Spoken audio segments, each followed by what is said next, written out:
You're watching Maryland Politics here on TV Free Baltimore. Okay, good evening. This is Paul Stefan, and we're here for another edition of Maryland Politics. Today, our guest is Liz Matory, and she is running for the 2nd Congressional District seat of Maryland as a Republican. Welcome, Liz. Thank you. Thank you for having me. Well, it's a pleasure. So tell us a little bit about what was your decision to run for Congress, let's say. Right. So I've run for Congress before in 2016 in a different district, and I also ran for state delegate as a Democrat in 2014. Okay. But this year's different. I think the average citizen, the folks out there realize that we need absolute change right now. Mm-hmm. If anything, the last few years have been pretty tough for personal issues, but we'll backtrack on that. I lost one of my dearest friends to an opioid. It wasn't opioid. It was a drug overdose. Okay. Different drugs, but people overdose on those things too, and that was really tough for me. And so I kind of took a step back, tried to recalibrate myself. But then in 2017, I got involved with the Republican women's clubs around the state and the Federation, and then actually joined my Central Committee down in Montgomery. And I got to connect with all wonderful Republicans across the state. And, we were talking about it earlier, we are so frustrated by the lack of full representation for our state. Folks talk about it being a blue state. It's a purple state, more so now than ever before. We used to have 4 Republican congressmen, right, mm-hmm. and a woman. And now we're down to 1, mm-hmm. And 7. And the only reason why we're able to do that is because of the Democrat gerrymandering. And so this year, we all know it's going to be a tough year. The Democrats are promising a blue tsunami.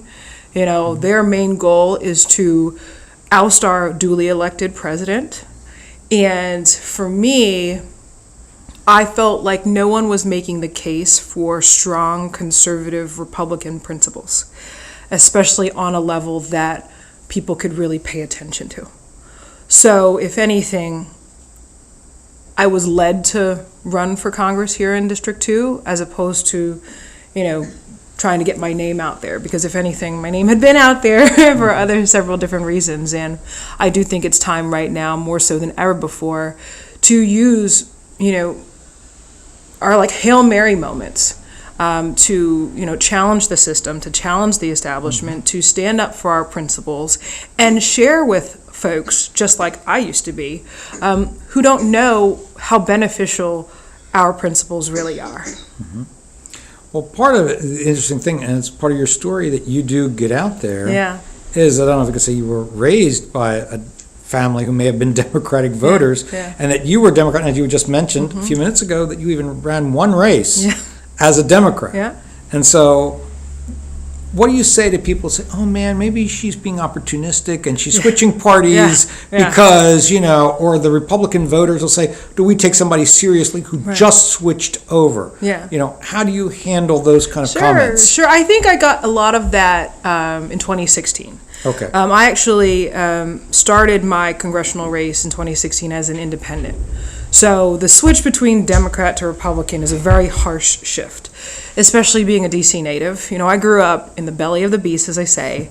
I went to Sidwell Friends. I went to school at Chelsea and, senators' kids and all of that. The media elites were my classmates. And you were a friend of Marion Barry's son. Yes. Yeah. And so that's the friend who died, right? Right. So Christopher, when you're working so entrenched in what DC really is, you sort of get very frustrated and or angry by the fact that nothing's changing.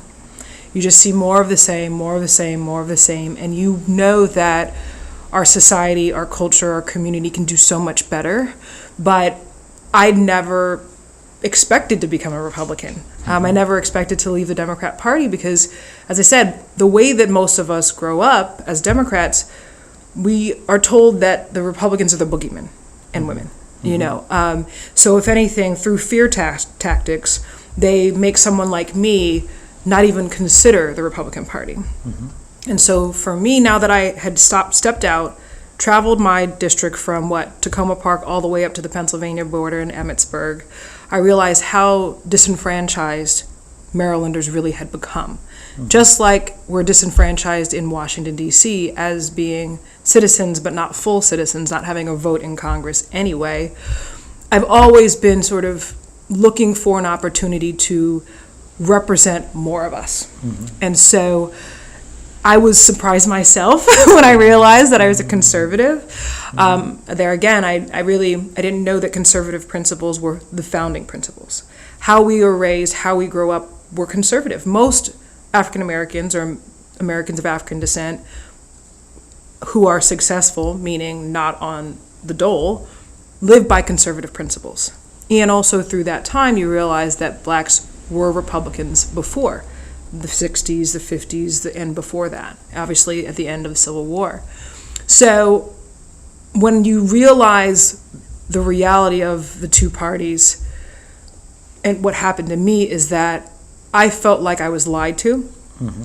And all the more reason I am like almost evangelical about sharing what I learned, because now I feel as a Republican woman, as a youngish Republican, I feel more now as an American than I did ever before.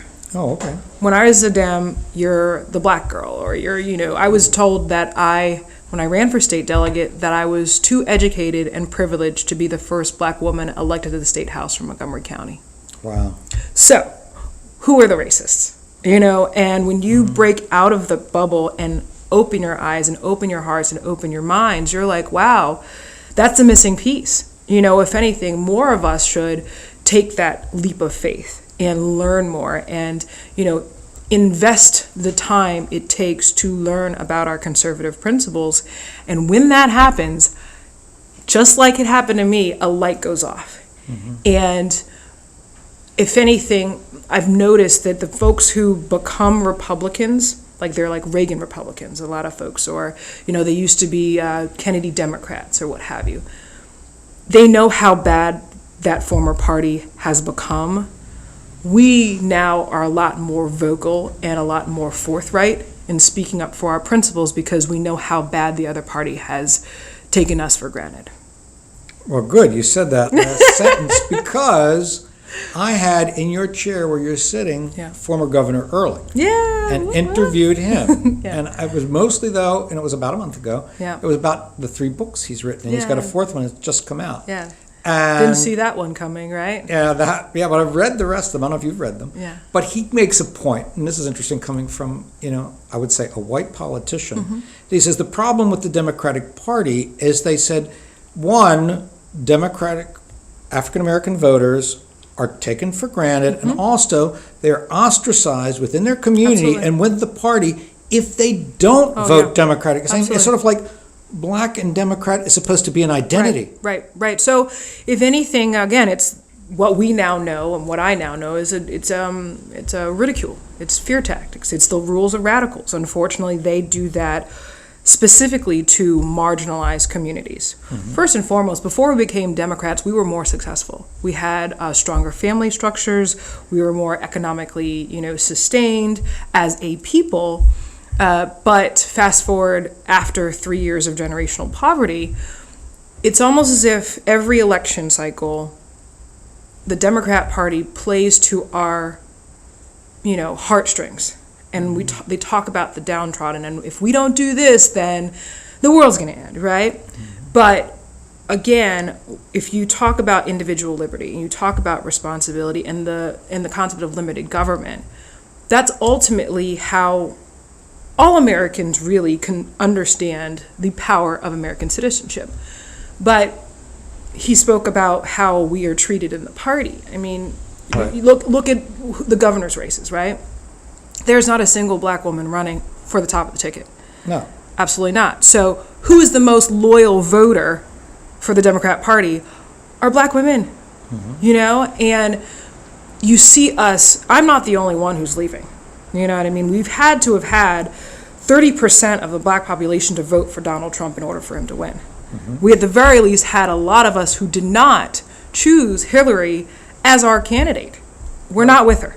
African American and women, and she didn't get that vote. No. Suburban women. Right. You know, they again, it goes back to personal. You know, once you break the mold, you know, whether it was voting for Hogan in 2014 or voting for Donald Trump or taking the chance to vote for someone like me who's a Republican, this area, the Baltimore region, knows that they actually have the ability to change the game.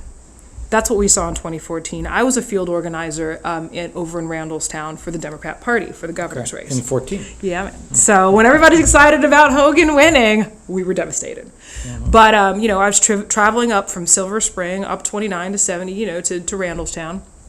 And every day we heard hundreds of calls talking about how lifelong Democrats are going to be voting for the first time ever for a Republican. And we relayed that message back to headquarters. They didn't care.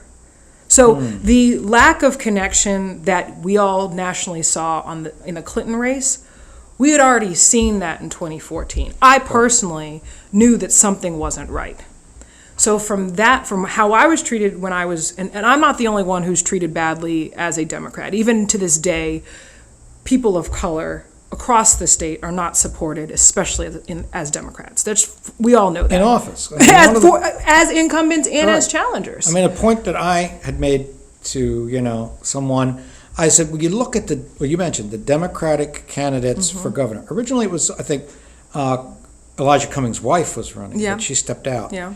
But before, I think he's going to step down and she's going to fill a seat. You think so in Congress? Yeah. Mm-hmm, definitely. Well, the thing is, with that, I said to him, notice that all these people running now, it's almost like it's mandatory to have a person of color to be your lieutenant governor, either African American or woman or both, except for in the case of Miss Embry. Yeah. But I'm saying, isn't that interesting?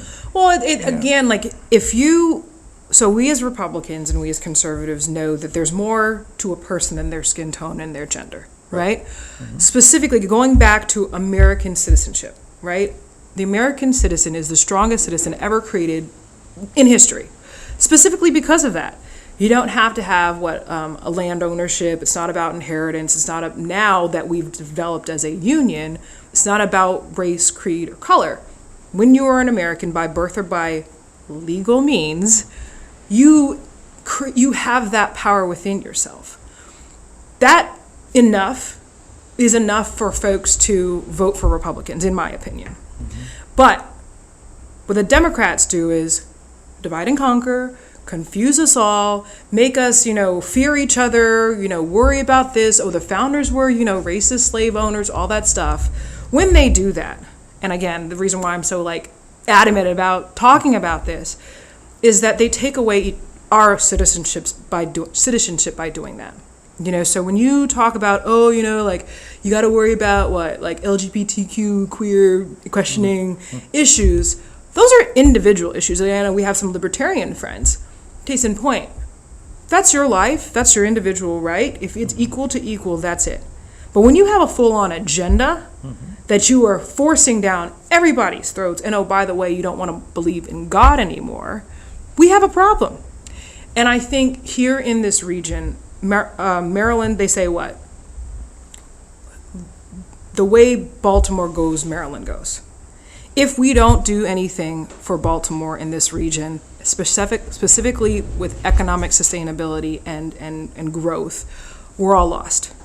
We're in a community now that used to be thriving, right? When it had industry, when we had trade.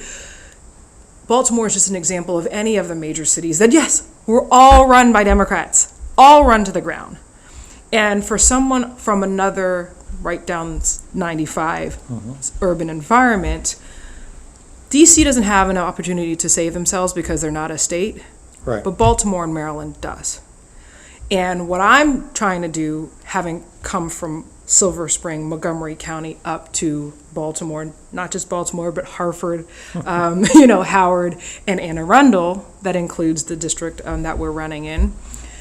It's almost as if I want to help this region not go the way that Montgomery and Prince George's has. So specifically on the federal level, if you ask anybody, highly Democrat area, what's wrong?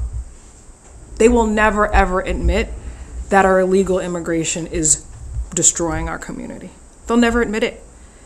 They'll say, oh, we don't want to be racist. No, it's racist if you mention it. It's like, oh no, well, what do you explain people being macheted and getting their hearts ripped out and quasi-raped by 20-year-olds that you don't know how old they are because they came over here without any literacy in their native language or in English with papers.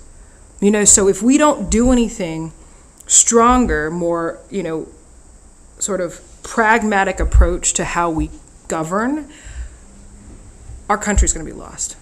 Now, you opened up the door about immigration, so what is your position on DACA then? So I'm a Trump supporter. I was a Kasich supporter during the primary, and then he won duly, and I shifted over my allegiance to our nominee. But I'm concerned that as another former Democrat like Donald Trump was, just like I was, right around the same time we made the switch, I want to make sure that our president and our elected Republicans, don't forget, stand firm on our principles. Because the Democrats are so good at propaganda, they're so good at pushing us to our hilts and having us compromise to their extreme views. And if we tack ourselves to what legal citizenship is, the people who are most against illegal immigration are legal immigrants like my mother. Or, folks like in our region who, especially in Howard, a lot of Americans of Asian descent, they're like, it took us thousands of dollars with so many skills, and for the Philippines it takes 24 years to get here. So why all of a sudden, by a flip of a switch, we're giving everybody else this right that we weren't afforded? That's the long answer is, and the short answer is, you see how our president is willing to compromise, and the Democrats aren't even willing to accept it. That means, again, just like they did us, they're taking them for granted. They're using undocumented, vulnerable communities, marginalized communities, who, by the way, don't have a right to lobby our Congress, as pawns. Case in point, they're not accepting the deal. Why not? They just got 1.8 million people citizenship over the next 12 years. That's more than I would have liked to see. Okay. And so, what do you want? The only thing they want is the vote. The only thing they want is to shock and awe, make you feel afraid of us Republicans. Once they get their vote, they keep their power and move on to the next one and spend our money. That's all the Democrats want from us. Okay.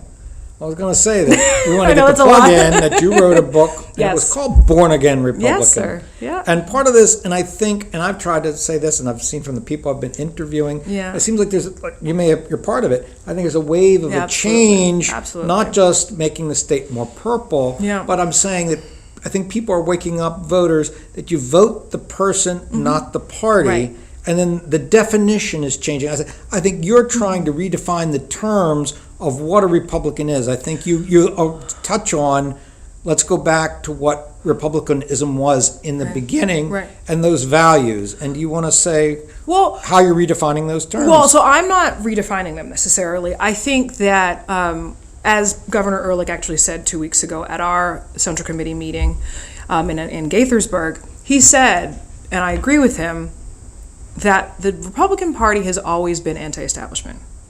We're the ones who fought to end the Democrat practice of slavery. We're the ones who fought for civil rights and civil liberties. Oh, by the way, the Democrats got credit for it in the 60s. What do they say? President Johnson said, we're going to do this and get the ends voting for us for the next 100 years. That's the only reason why that Democrat Party did that in the 60s. And so over the last 50, 60 years, they again have been, sort of carrot and sticking us, our families, our communities, our voters, to say, well, you've got to do this, you've got to do this. If you don't do this, then you can't go with the racists. Look, as I said, as I live and breathe, the Republican Party is not the racist party. The Republican Party is the party that is only mission is to protect our republic, to conserve our republic. That is what conservatism actually is. We believe in faith. That was the other concern that Democrats had in 2014, is that the Democrat Party has shifted so far left, whether it's atheism, Satanism, whatever they have been taken over by. Their lament as Democrats, and they'll admit it, is that we as Democrats still want to love God. And in the current iteration of the Democrat Party, what I witness with my own eyes and with my own heart and belief is that you cannot be one or the other. In that party, right now, the party that I used to be a part of has gotten so extreme that has left all these 40% of the population out with no area. And so that's why you see Hogan supported, for the economic reasons. You have Trump being supported for, the nationalist reasons. We as American citizens shouldn't feel badly that we love our country. We shouldn't feel badly that we love to say that we're Americans first. I find great power, especially if you're handing out citizenship like candy nowadays. Look, I was born here. I'm third, fourth plus generation. I don't know when my family came over, but we've been here for at least 3 or 4 gens. I get the right to call myself American. And your mother is an immigrant. Right. So again, and plus that. So you have the legacy of being an American of African descent, and you have the legacy of being a legal immigrant, descendant of legal immigrants. Right, Filipino. Filipino, right. And again, like when you talk about how bad society can go, my mom can't stand it when I say this, but when she found out that I was going to be running for office in 2014, she's like, "What did I do wrong?" I'm like, "Mom," because unfortunately in the Philippines, as a lot of these developing countries, tropical countries, the democracy and the government that has been in place has been corrupted. And when you find folks coming from small d Democrat countries to a constitutional republic here in the United States, they love it because this is what they want. They understand that you need to have rule of law in order to enter into contracts. You want to make sure that you and I are going into business and to open up a bodega or whatever, and if you, no offense, mess up, I have somewhere to go through our court system to bring my grievance. If someone steals something from you, you should be able to go to the local police and lay a claim. Where folks have come, like the Philippines, like El Salvador, like Mexico, like Syria, wherever, they know how bad it is. All the more reason we have to preserve what we have here specifically, or else we'll lose it. Okay, now speaking of that, was it your mother's family that the story, and I listened to the podcast, the 7 minutes you were on there, a radio show in D.C. Where you were, was it her family? They said, don't come to Thanksgiving dinner because Liz switched parties? Yeah, so that's another reason why a lot of folks, you're going to hear, so as you know, my race used to be 2 folks, now it turned into 4. So 2 folks entered the race the last day. Yeah, you just told me. Right. I had only seen one. Right, so, because... Mark Schell. Right, so Mark Schell was there. All intents and purposes, I was like, hey, Ruppersberger kind of is actually a vulnerable Democrat. People don't know this, but... I want to hear that. I was going to say, it seems like you have an uphill battle like any Republican does in the state, especially in central Maryland. Yeah. Why Ruppersberger? I mean, why do you say he's vulnerable? I think he's vulnerable for several reasons. Number one, he's been losing votes every election. Oh, okay. Number 2, he has run against someone different every 2 years. Okay. Number 3, it's the faith that I have for the voters here in this region that, again, as you said, vote for the person and principles over the party. Right. This district, again, for someone who has been in this for a while, you look at the figures, but you don't just say, oh, I'm going to one day run for Congress because I was running for another position. I'm going to switch last minute because somebody told me to do it. When you look at the research, you see that this is a Trump-leaning district. When you have Dundalk, Essex, Middle River, even if you have all the way up through Aberdeen, definitely Cockeysville, and, I would argue not so much maybe in the region of Hunt Valley, because, I don't know if he does that, but he did. They've cut so many lines. He did have parts of Towson, too, I thought. Right, and they do have parts of Towson.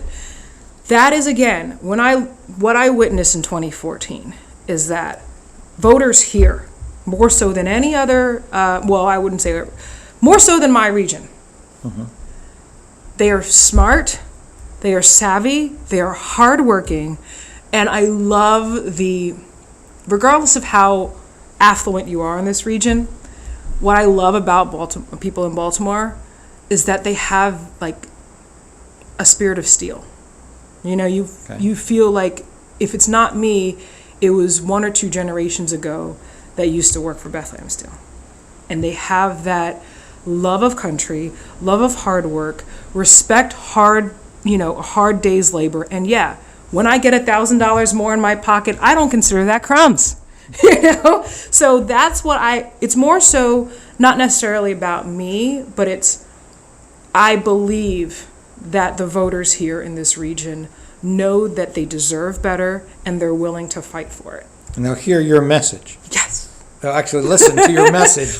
Not to say we always voted for Dutch, so we're going to vote for Dutch. Right, and so again, going back to if you did your homework before you just decided to, join this race, welcome, boys, whatever. It is the fact that if you look at the traditional Republican candidates, they are not 38-year-old former Democrat young women from my background. They aren't. Yeah, I was going to say, how can an African American woman win in that district? Right. It's because, as I said, the awesomeness about Republicanism, it's not about all this. It's the full package. And not only that, we need fighters. We need more folks talking about our principles, not fewer. We need different voices speaking the same language, and the people who have run before, whether it's Pat McDonough, all these wonderful candidates who are traditional Republican candidates only get 30 to 35% of the vote because people vote party to party. This is the time between 2014, 2016, 2018, again, the voter, the American citizen in this region has the ability to choose for themselves. And whether it's independents like I used to be, soft Democrats like I used to be, fiscally conservative folks, people who are worried about our civil liberties. I worked for the ACLU when I was in law school. Okay. We had, the Patriot Act came out when I graduated from college. Talk about libertarianism. Like, I didn't know that because I grew up in a different way, I didn't know what that was called. But yeah, the NSA is in this district. Good on them to exist, but let it be known, I am not going to be taking 70% of my donation money from federal contractors in both the defense and intelligence space. When you look at that, who is that person beholden to? I'm from DC. None of those folks faze me. You know what I mean? Like, I know the games they play, and my only interest, it's 2 things. Number 1, represent the citizens of this district, the American citizens of this district, first and foremost. As gerrymandered as this district is, this is who I represent. Right. And number 2, to speak up and be proud of being a Republican, be proud of being conservative, so that more people like me get to know how we need to stick to these principles more so now than ever before. If you want Baltimore to survive, if you want the United States to survive, you have to shift right. Okay. I was going to say, would that be, because I was going to follow up question, and I think you answered most of it, but maybe if they want to add to it, is why people should vote for you, Liz. If they want to flip this district back to when Governor Ehrlich represented it, which he did, which I thought was awesome, which would be great. But if you want to win back District 2, you have to get someone different. Give folks your contact information. Right. So we're working on my website now, but it will be lizmatory.com. If you want to support financially, it's Send Liz to Congress. I am very active on Facebook. I've been doing Facebook Lives for the last actually several months. You can either find my personal page, which is Liz Matory, or my campaign page, which is Liz for Congress, on Instagram and on Twitter as well. So again, just thank you so much. Email is just lizmatory at gmail.com. Oh, Gmail. Okay. It's my personal one. I figure, might as well. Why not? It's our Hail Mary time, man. Hail Mary this, folks. Why not? But thank you for coming. Thank you for having me. You've been a delight. So Thank you. we Appreciate want it. to have you back because it's I a would love long to come back. campaign season. Now that I know where you are. Okay, and to get it, yeah, it's hard to find. We're kind of covert, It's all good. But get into the some of the things of what issues you're going to have in Congress, Yeah. the issues of Marylanders, and Yeah. the issues of your district Right. that you want to bring in to the House of Representatives. Yeah, it's really. I mean, it's That'll really be quick. for the next It's- time. Yeah, I mean, it's just definitely immigration, civil liberties, and Okay. making sure we right size our government. Okay, terrific. Well, there we go, folks. Another interesting and I hope fun hour. Politics can be fun. Here, Maryland Politics, and we'll see you next time, whether it's me in this chair or Charles Wesley. Until then, goodbye.